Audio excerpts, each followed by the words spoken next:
Phones are on silent, so we don't disturb the session once it begins. So this afternoon's session is called Algorithmic Storytelling, and it will be given by multidisciplinary artist Victoria Fard. Please give a very warm welcome to Victoria Fard.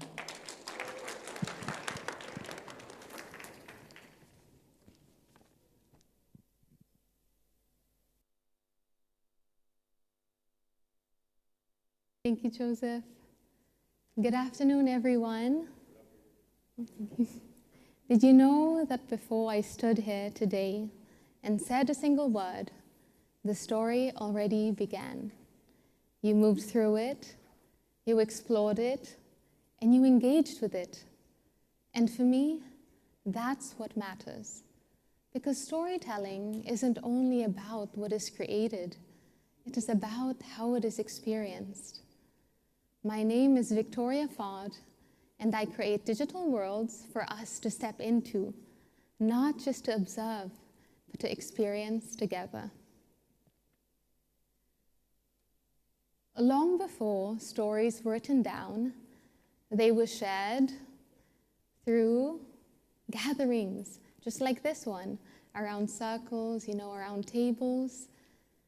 And stories, well, they lived in people's voices, in the atmosphere, in gestures, and in shared attention.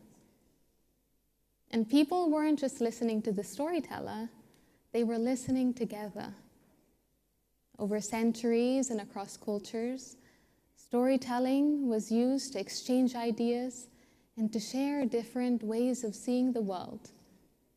And now today, the tools have changed, but that human impulse of sharing stories has not. My journey into immersive storytelling began through architecture. I was interested in actually a simple question. How does a person feel the moment they walk into a space? I remember as a child walking into a cathedral and being so captivated by the scale, the light, and the atmosphere.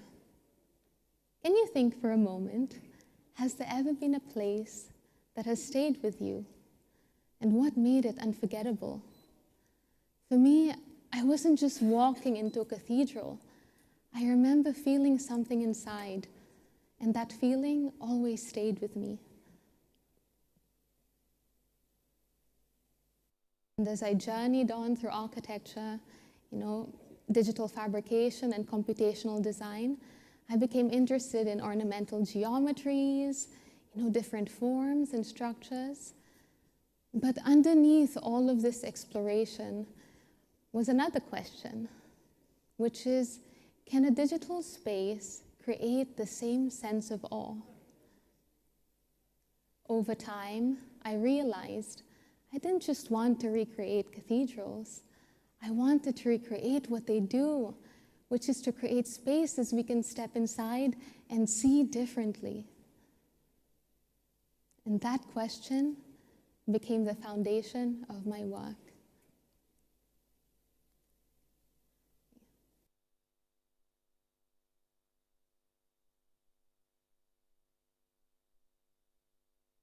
Today, I create digital worlds that we can experience spatially. The worlds themselves are always different. Some are inspired by nature, some by people, culture, and place, and others emerge from imagination alone. But what remains consistent in all of them is the meaning behind them, which is to create spaces and worlds people can step inside and experience for themselves.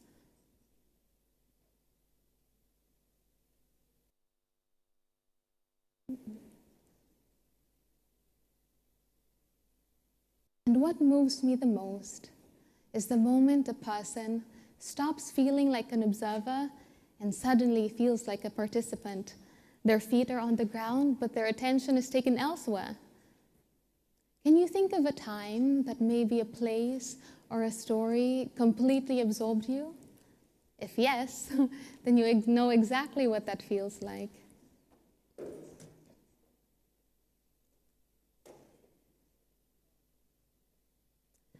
The piece that you see here is currently being displayed at the Outnet in London.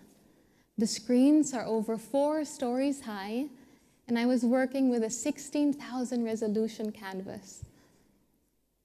The scale of this really allows people to experience the piece not just visually, but physically as well.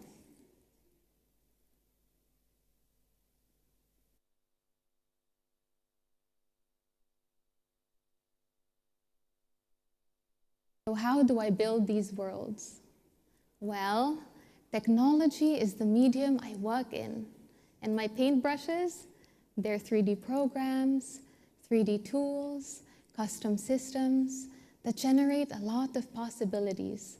You know, I create the rules, the different parameters, and different behaviors within the scripts. And these generate a lot of beautiful geometries, forms, and structures. But did you know that each of the worlds you see here take me about 6 months to a year to complete? And it's not because technology does the work for me, but it's because each world comprises of thousands of decisions.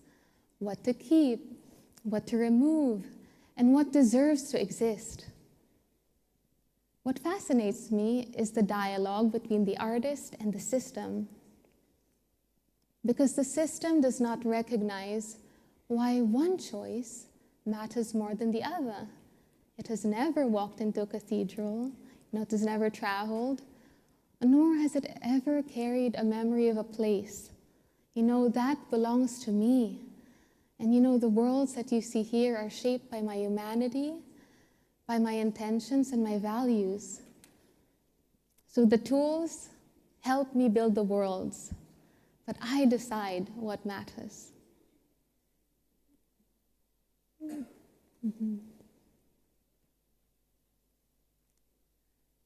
The worlds I build are shaped by my lived experience, my memories, my culture, travel. I grew up between landscapes, between languages and different perspectives. And over time, all of these shaped the way I see the world, and they've shaped my worlds and became the foundation of my work. I often describe the worlds I create as digital sanctuaries. And they're not places to escape reality, but they're places to experience it in a different way. I'd like to take a moment for you to experience and be immersed in Milagro. It's a world inspired by nature and the coexistence between urban life and the wild.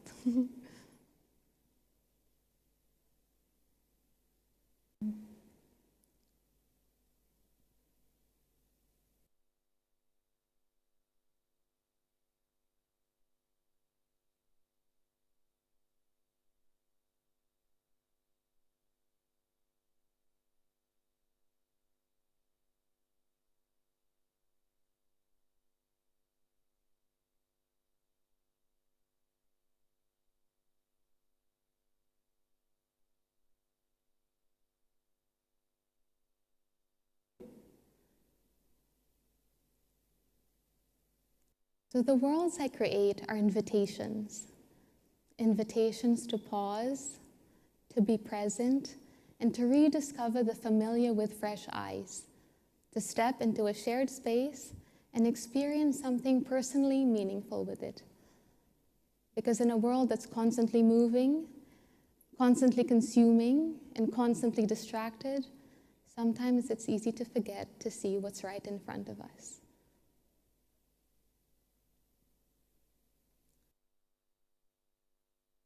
In July of 2023, I had the opportunity to present an immersive work in Times Square.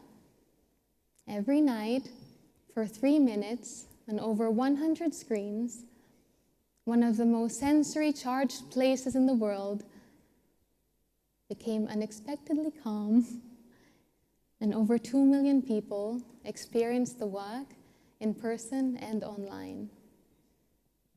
And what resonated with me the most wasn't just the scale of it all, because it truly was amazing, but it was how people responded to it. You know, they suddenly stopped, they looked up, and they lingered, and together we shared a rare and quiet stillness.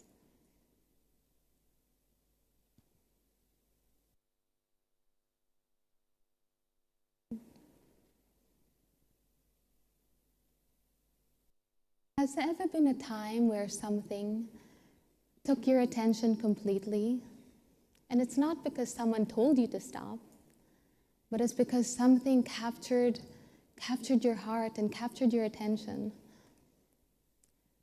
And for me, this entire experience really reinforced something I care about deeply, which is that art should not only live in places we travel to. I think that art should meet us where we already are, in public space, in our daily life, and in places where we don't expect to see wonder. I had the opportunity to continue this idea at the Outernet in London, where art could be freely accessible. You know, people didn't have to purchase a ticket, nor did they have to plan a visit. They could just walk in and be immersed. And for me, what I really love is when someone walks in and then they suddenly stop and experience something they weren't expecting that day. Because at a time that is, you know, in our world that's constantly competing for our attention, those moments really become increasingly rare.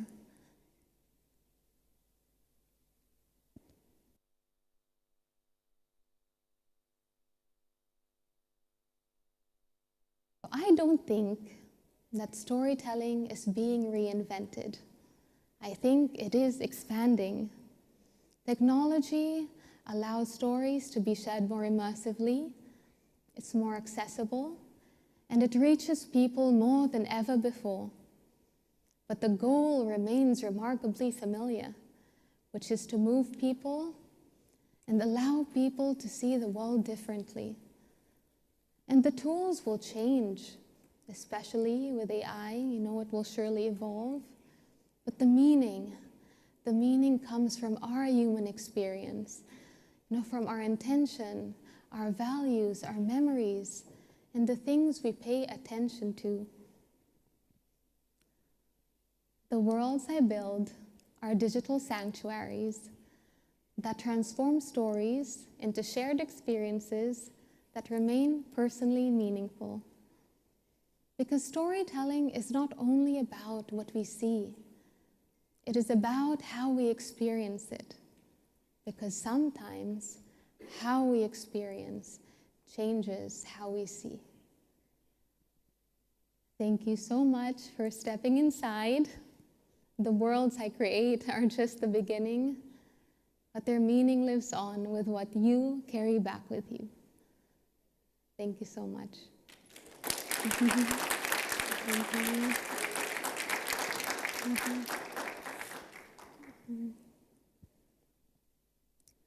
I'd like to invite any questions you may have or any thoughts. Maybe there's been a story that has captivated you. Oh, yes, sure.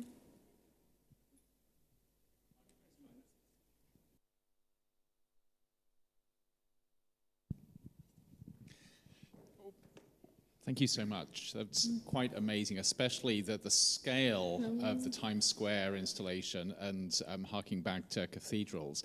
I did have a question about your process, though. You mentioned this takes 6 to 12 months. Yes. How much of that sweat equity, if you like, is part of the product and the value of the product, do you think, to you? And I ask that because, of course, somebody might look at this and think that with an AI model, I could recreate this in 10 minutes or an hour. Do you think that the human effort leads to something different in the storytelling? Yes, absolutely. Thank you for a great question. I really love what I do, and I'm really privileged to be able to do it.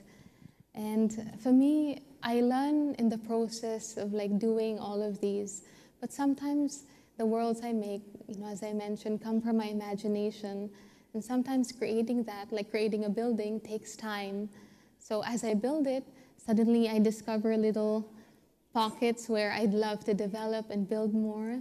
And for me, it's also each world has a part of me in it. So yes, the process and the effort really, I think, adds to it.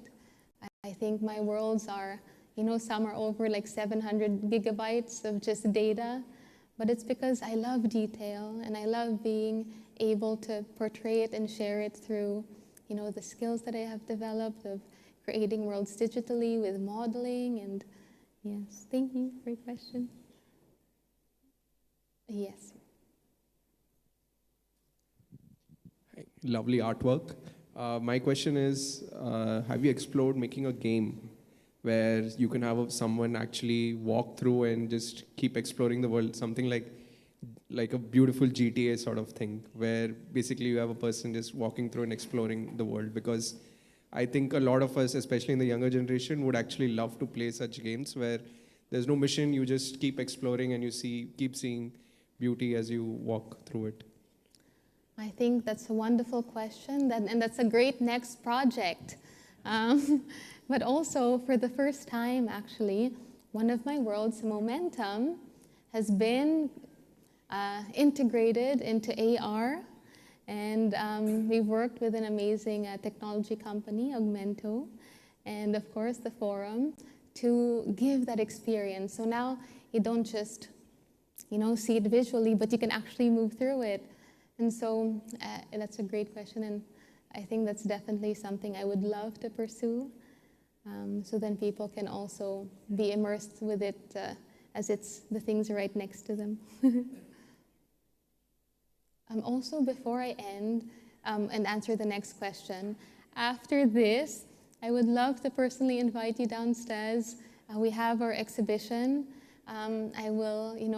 I'd love to tell you the story behind the walk of Momentum, how we integrated it into AR, and tell it to you in person. It's just downstairs. Go down the escalators, and I will be there to await you. Yes, sir.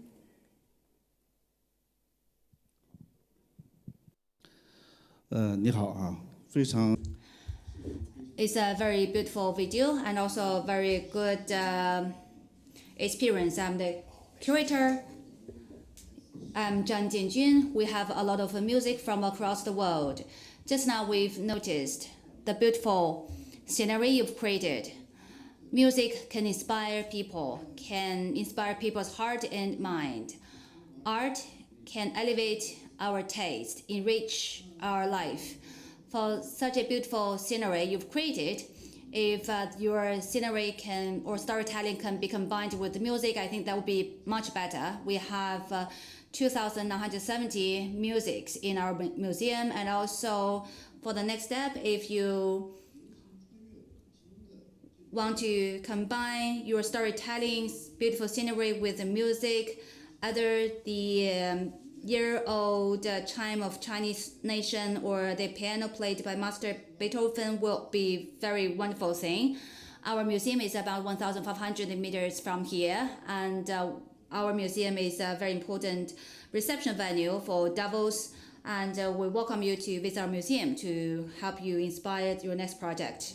Also, museum is a bridge connecting with the world, and music is the shared language across different countries in the world. As an artist, we hope that in the future you can use the music and AI technology to create more wonderful projects so that we can share the music and also enrich the whole world.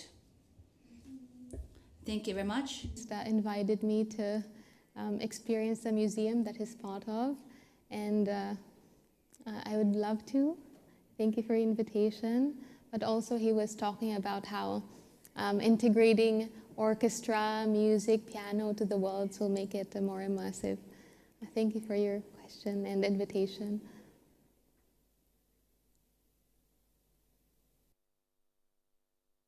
Thank you for taking us through such an artistic, subtle, poetic tour.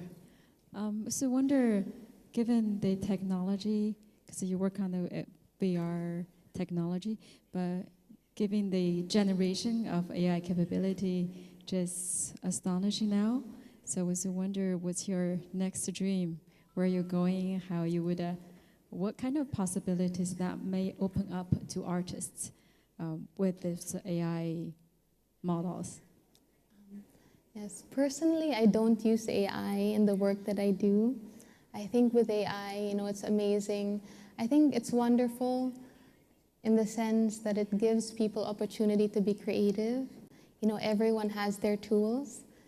But for me, with AI, I think that's why I create my own algorithms, because the algorithms that I make, I know what it will generate, because I make the rules. And think about it, like when I create the rules and the parameters, when I run the system today, and when I run the system next week, or in a year from now, I know exactly how it will be.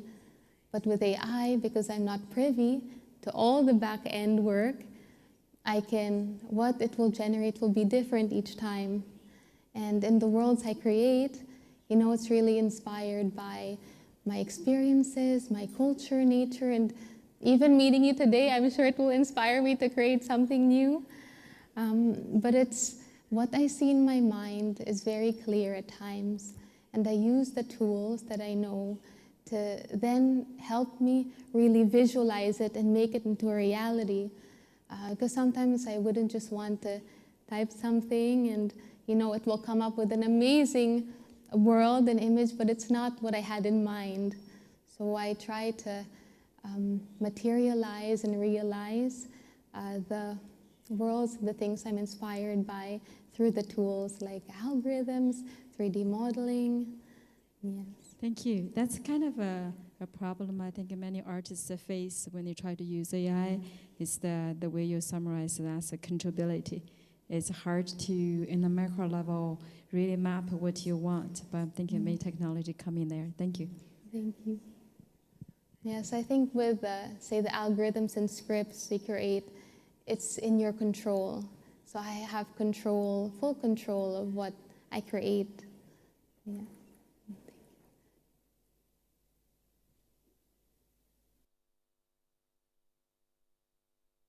Question, which is, your work is visually super impressive, and you are representing a kind of a virtual world.